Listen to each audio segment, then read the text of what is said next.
আলাইকুম। কালচার সম্পর্কিত একটি প্রশ্ন বিসিএস ক্যাডার নন ক্যাডার সহ প্রায় সকল পরীক্ষাতেই আসে। আসুন একটু কয়েকটি কালচার সম্পর্কে জেনে আসি।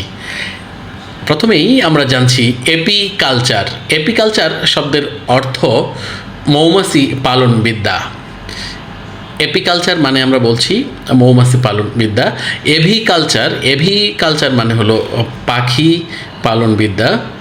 এরপরে পিসি কালচার, পিসি মানে মৎস্য, মাছ চাষ যেটা, সেটা হলো পিসি কালচার মানে মৎস্য চাষ। সেরিকালচার মানে হলো রেশম চাষ বিদ্যা যেটা সেটা।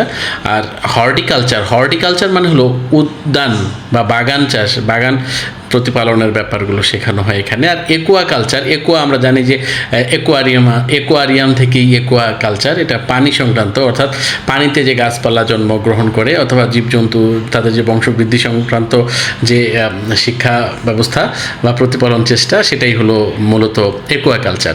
তাহলে এপিকালচার, এপি থেকে হলো মৌমাছি চাষ, এভি হলো পাখি পালন চাষ, পিসি কালচার মানে হলো মৎস্য, আর সেরিকালচার মানে রেশম, হর্টিকালচার মানে উদ্যান, আর একুয়া কালচার মানে পানি সংক্রান্ত, পানিতে যে সকল জীবজন্তু এবং গাছপালা জন্মে সেই জায়গাটাই হলো মূলত একুয়া কালচার। সবাই ভালো থাকুন, এনসিকিউ মেন্টরের সাথে থাকুন।